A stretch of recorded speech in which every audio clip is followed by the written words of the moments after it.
selamat malam Bapak Ibu, saudara-saudara yang terkasih di dalam Tuhan Yesus Kristus. Selamat berjumpa kembali dalam renungan harian firman Tuhan, edisi hari Sabtu tanggal 10 Februari tahun 2024. Adapun firman Tuhan yang menjadi dasar pemberitaan kita diambil dari kitab Perjanjian Lama, tepatnya di dalam 1 Raja-Raja pasal 16 ayat 1 hingga yang ke-7, dan yang menjadi dasar pemberitaan firman Tuhan saya ambil di ayat yang ke-7 yang demikian bunyinya. Juga dengan perantaran Nabi Yehu bin Hanani, firman Tuhan telah datang melawan Baesa dan melawan keluarganya, baik karena segala yang jahat yang telah dilakukannya di mata Tuhan, sehingga ia menimbulkan sakit hati Tuhan dengan perbuatan tangannya, dan dengan demikian menjadi sama seperti keluarganya Yerobeam, maupun oleh karena ia telah membunuh Yerobeam. Adapun yang menjadi tema untuk renungan kita pada saat ini itu berbunyi penghukuman Allah agar kita belajar dari kesalahan. Nah, Bapak Ibu saudara-saudara yang dikasihi di dalam Tuhan Yesus Kristus, ada sebuah ungkapan yang mengatakan bahwa pengalaman adalah guru terbaik dalam hidup kita, serta belajar dari kesalahan akan membuat kita bertumbuh di dalam iman. Sebab iman tanpa ujian akan membuat kita tidak bertumbuh.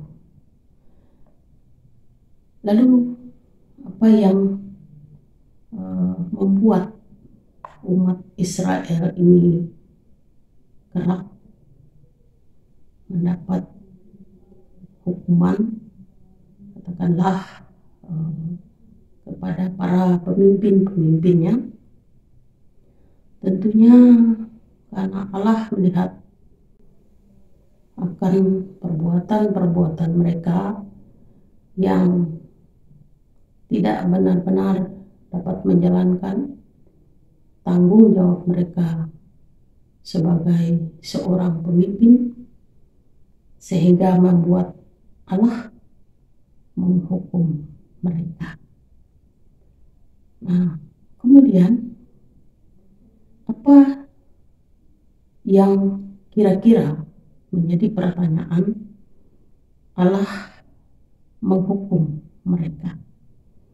Yang pertama yang dapat kita lihat adalah karena ketidaktaatan mereka, yang mana mereka sering dan justru sering melakukan tindakan-tindakan yang menyimpang dari kehendak Tuhan. Dan ini juga lebih parah lagi.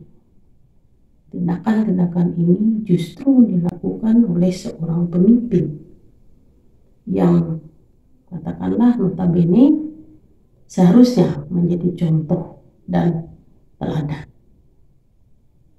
Kemudian yang kedua, pemimpin pengganti pendahulu. Mereka kerap melakukan kesalahan-kesalahan yang sama dengan pemimpin-pemimpin terdahulu, yang menyebabkan umat kembali melakukan dosa.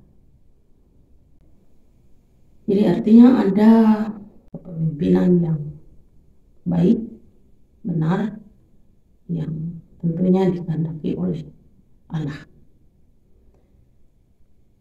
Bahkan mungkin orang katakan masa lalu biarlah berlalu, lupakan.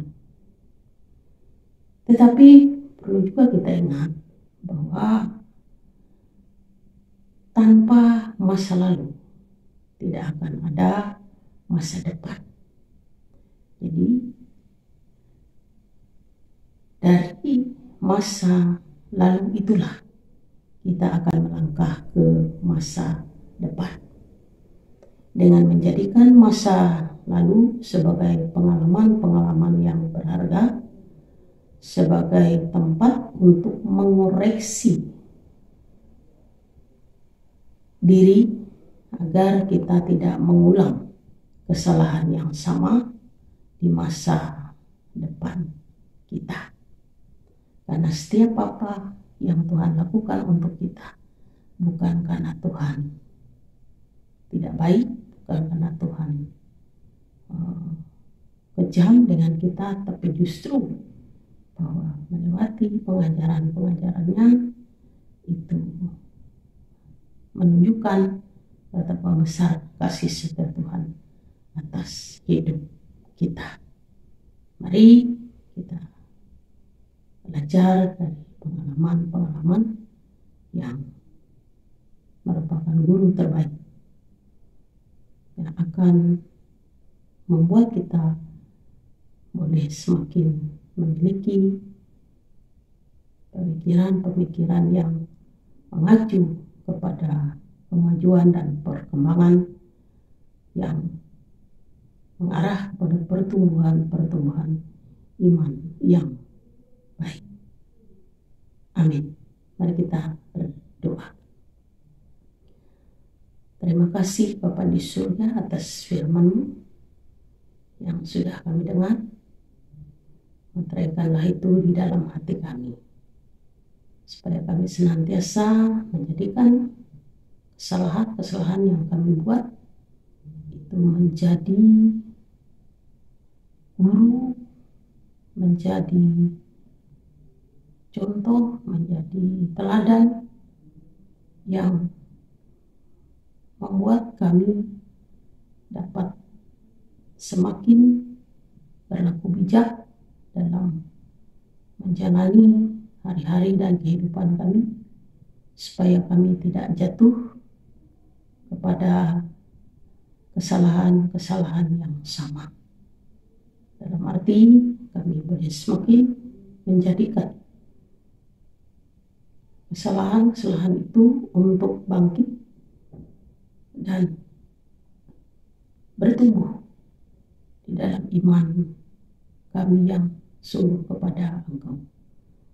Terima kasih untuk setiap berkat-Mu, kesehatan, kekuatan atas kehidupan, dan semua yang sudah Engkau berikan kepada kami di sepanjang hari-hari hidup kami yang Tuhan percayakan.